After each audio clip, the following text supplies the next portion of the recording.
What do people, anyone really, want out of life? To be happy. How do people make themselves happy?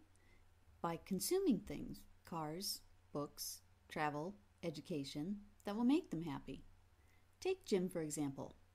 He really likes cookies.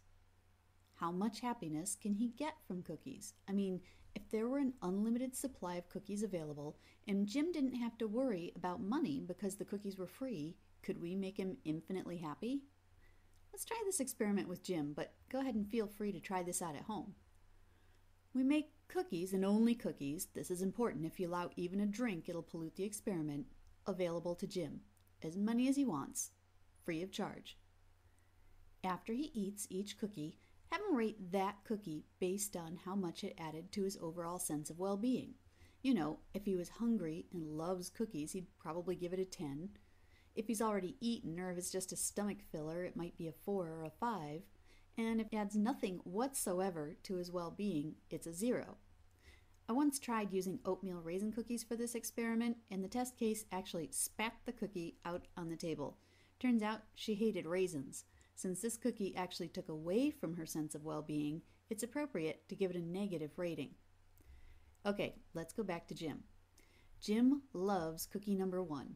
He was hungry and it really hit the spot. This first cookie added 10 to his overall sense of well-being. Jim says that cookie number 2 was really good, but the first cookie already took the edge off his hunger.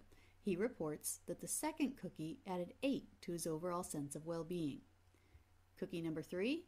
Still good, but Jim's starting to fill up. Cookie number 3 adds 5 to his sense of well-being. Cookie number 4.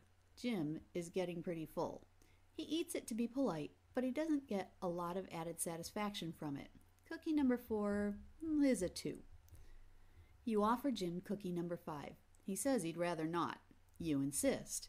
Jim eats the 5th cookie, and now he looks a little bit green. He feels worse than before. He rates cookie number 5 as a negative 3.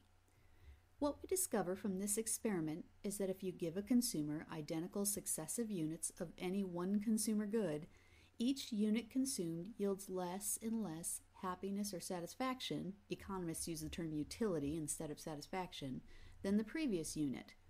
This is known as the law of diminishing marginal utility, where marginal utility is the amount added to total utility with the last unit you've consumed, or the change in total utility over the change in quantity.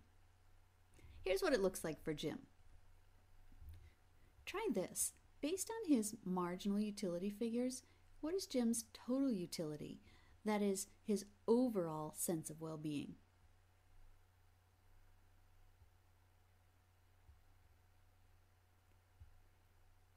At what point should Jim have stopped eating cookies? That is, where would he have maximized his utility or happiness as a consumer?